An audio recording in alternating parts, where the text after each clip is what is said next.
So we have the second evidence now, that when the Great War takes place, modern Western civilization is the first to be destroyed.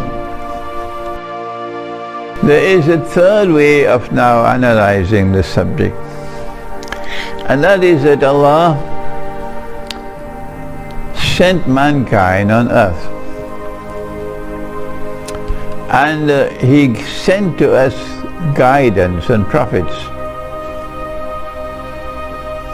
And He says, whosoever follows my guidance, فَلَا خَوْفٌ عَلَيْهِمْ وَلَا هُمْ يَحْزَنُونَ, you will have no cause for grief. You will have no cause for fear. But what about those who forget His guidance and His law? We don't care 2 peanuts for that anymore. For example, even a schoolboy knows that if you want to build a masjid, you have to first look for the land. And in Mecca, and these are people who are worshipping idols in Mecca, and if they wanted to do any construction work in the Kaaba and they needed money, they will not accept money from a moneylender. And they're worshipping idols. And they insist we have to get clean money for the house of God. Well, today we live in a world in which the house of God is on sale. Really? Can you sell the house of God? Would anybody sell a masjid? Would anybody sell a masjid? Would Muslims ever tolerate that a masjid is sold? Never. You have people will riot, there will be death, there will be bloodshed, but they will not allow a masjid to be sold. Well, then Allah in the Quran says not only the masjid, but He speaks about the temple, and He speaks about the synagogue, and He speaks about the cathedral. The houses of worship of the Christians, for example. And He puts that alongside the masjid, and He says you must protect them all. So if this is a house of God, that also is a house of God. If the masjid is a house of God, then the church is also a house of God, according to the Quran. So they're selling the house of God now. Do you know how did they get the money to build this house of God? The Christian world has now forgotten about riba. We have to teach them about riba. Okay? And this is the capital of the world of oppression. This is where the blood money is coming. Sucked from Pakistan and India and Egypt and all these places. And they take that blood money to build up a church or a temple or a cathedral. And today they're selling it. We don't care 2 peanuts about where they got the money from to build the place. They're selling it, we're going to buy it.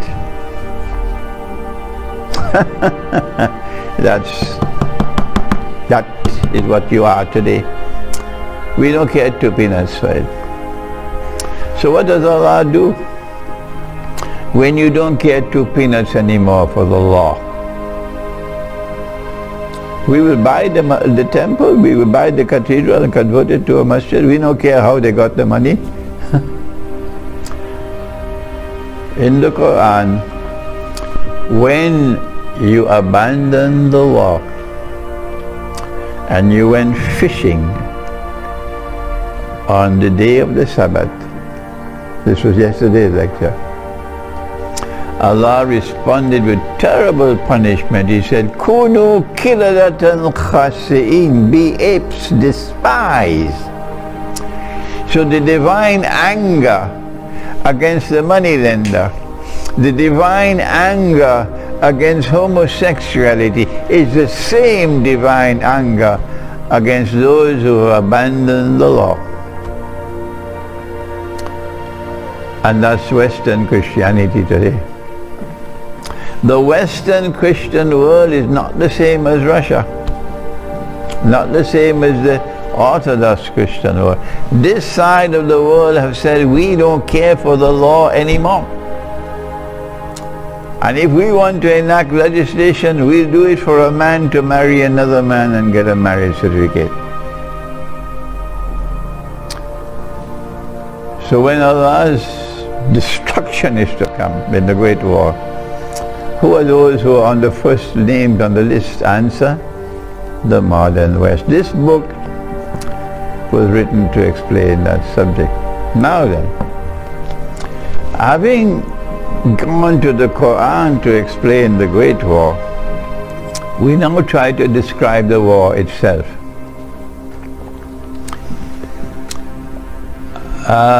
I don't know whether, I can't remember yesterday whether I mentioned it, but our Prophet, Allah's blessings be upon him, prophesied. He said that the river Euphrates will uncover a mountain of gold. Have you heard it? Huh? Kabinay? Yes, we have. The river Euphrates will uncover a mountain of gold, and people will fight for that gold, and 99 out of every 100 who fight for that mountain of gold will be killed, and each will say, I will be the one who will survive. But the believers must not touch that gold. Those who hold the view that this is muhkama, yesterday I explained muhkama to you, it must be understood literally. They are waiting for a mountain of the metal to come out from underneath the river. And my response is, find a very comfortable sofa, because you have a long wait. This is not muhkama, this is mutashabiha. You have to interpret it. And it is Allah's kindness that He allowed me, after I completed my studies in Islamic studies and in philosophy in Karachi, that I then was blessed to go to 2 universities to study international relations.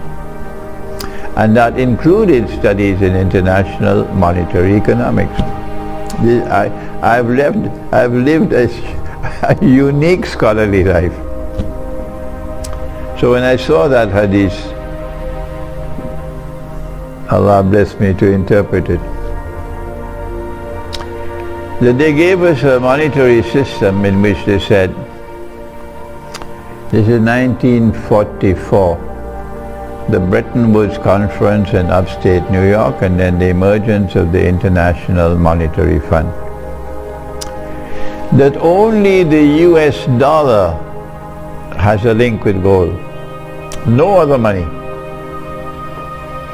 So the US dollar is His Majesty, the US dollar, the ruling currency. And the link with gold is that the US government pledges to redeem to any central bank which comes with US dollars, to redeem US dollars for gold at $35 for 1 ounce of gold. Nobody ever bothered to do it because nobody saw the scam except General Charles de Gaulle. Our scholars of Islam were sleeping. They are still sleeping up to now. General Charles de Gaulle stood up. I explained this last night when you all came. He stood up in the French National Assembly in 1966 and he condemned the monetary system as biased in favor of the United States.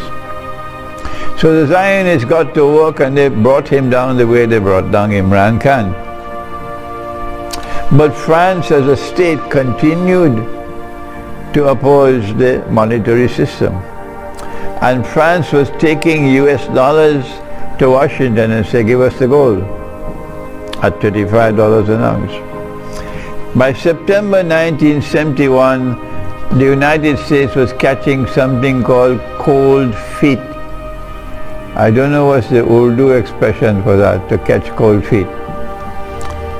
So Richard Nixon said, we gave our word, but we don't have to keep our word.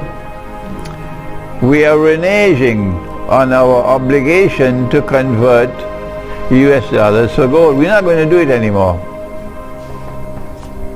They should send them to jail. We can't send the United States to jail. So from 1971, the US dollar no longer has any link with gold, and it's a place called no man's land. It could collapse. They then planned the war of 1973, the Arab-Israeli war, knowing that King Faisal, rahimahullah, had threatened to impose an oil boycott on the United States. And they wanted it. And they were on both sides of the war because they had the Soviet Union with them. And as soon as the war started, Faisal imposed the oil boycott. And the price of oil escalated by 400%. From $3 a barrel to $12 a barrel. And the Arabs were rich. Kissinger waited for a few months, and then he flew to Riyadh, and he pulled off the biggest trick in all of human history. Because Faisal didn't have more than peanuts in his head, and he didn't know the Quran. No. Up to now they don't know the Quran. Faisal agreed to a haram agreement. Faisal agreed to destroy the free and the fair market, whatever remained of it, and that no one can buy oil, Saudi oil, except with US dollars. And when he got the other oil producing countries to accept it, and OPEC also joined it, the petrodollar was born. Your paper money will rise if there's a demand for it. And if there's no demand, it'll fall and fall and fall. So all that Kissinger had to do was to create a demand for the US dollar, and you'll survive. That's all. You don't need a PhD to understand it. Oil was the biggest commodity traded in the world market. And if you cannot buy the oil except with US dollars, you have a built-in mechanism now to ensure that the US dollar remains strong and fly higher than ever before. And that's how an ocean of oil underneath the river became a mountain of gold.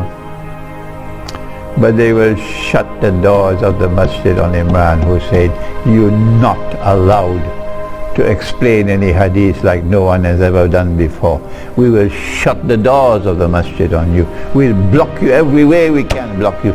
That is that sinking world of Islamic scholarship out there. And I feel sorry for them. All I can say, may Allah forgive them. May Allah forgive them. You can't fight the truth.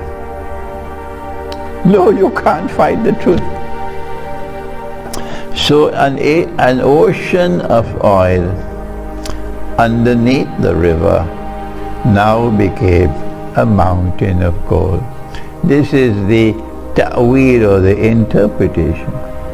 So we know that there is going to be a war for the mountain of gold when the petrodollar system is threatened. And when that war takes place, it would not be a war with conventional weapons, because it's 99 out of every 100 will be killed.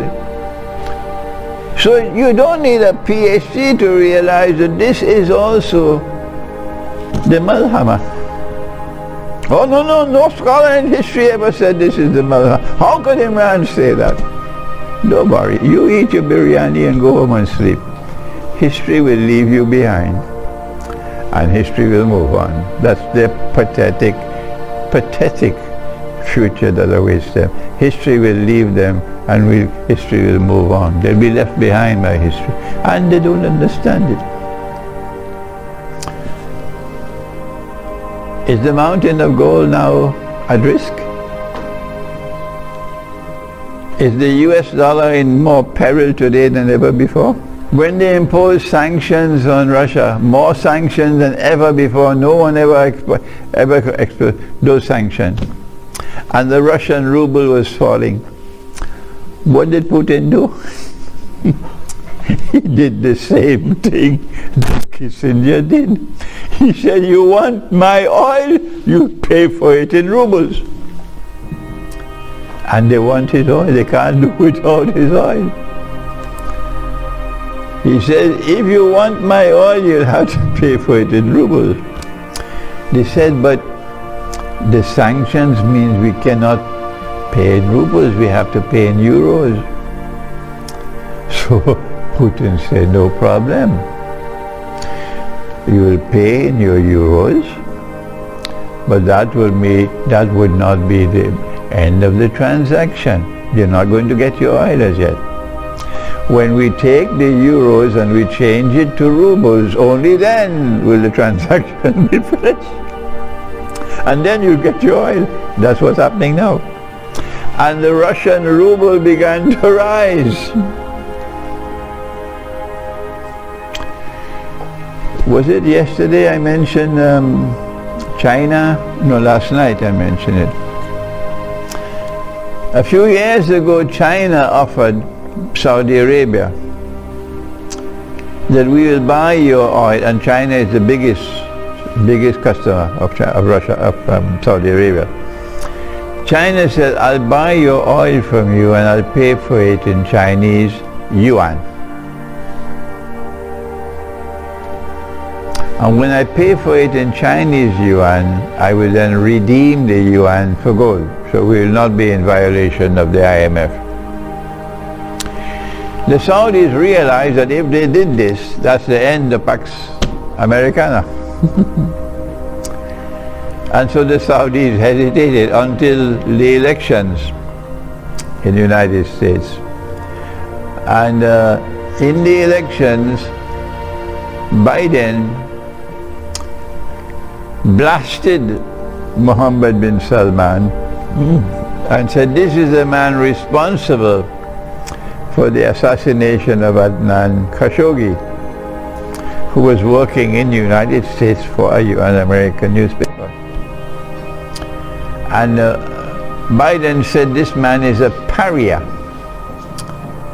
So Mohammed bin Salman never forgave him. And now, because the Saudis have realized, they're studying eschatology now, the Saudis have realized that Pax Americana is on its way out. And it's Pax Judaica which will replace it. So the Saudis want to be on the correct train. So they're establishing closer ties with Israel, and they're backing out of the relations with America. So the Saudis have now said to China, let's talk. Let's talk. To establish a mechanism whereby China will pay for oil with yuan and then convert it or redeem it for gold. The writing is on the wall. The days of the petrodollar are now numbered, and they have to have the war for the mountain of gold. When that war does take place, it will give them a cover to cover the collapse of money. If they don't have the war and the US dollar collapses, there's going to be civil war in the United States, because everybody will see their wealth disappear overnight when the US dollar collapses. And every American has a gun. You can go and buy it. So there'll be anarchy in the United States and Canada. when the petrodollar collapses. Not just in the United States and Canada, but all the rest of the world who are puppy dogs of Washington. They have to save themselves from that catastrophe of civil war in the United States if the US dollar collapses. There's only one route they can travel, only one, to save themselves, and that is to provoke the Great War, nuclear war. And in nuclear war, the US dollar will collapse, but they will not be blamed for it. I've given you the substance of the lecture, but that's not all in the lecture, but I don't want to proceed further. I got this from a scientific journal, that such a nuclear war will produce 150 million tons of smoke. 2,600 US and Russian strategic nuclear weapons on high alert are launched in 2 to 3 minutes and launched at targets in the United States, in Europe and Russia, and perhaps other targets as well, as in Turkey, for example, and Kosovo and so on. So 2,600 strategic nuclear weapons.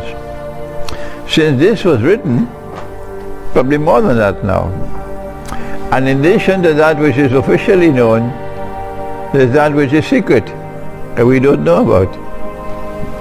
Some fraction of the remaining 7,600 deployed and operational US and Russian strategic nuclear weapons are also launched and are detonated in retaliation for the initial attacks.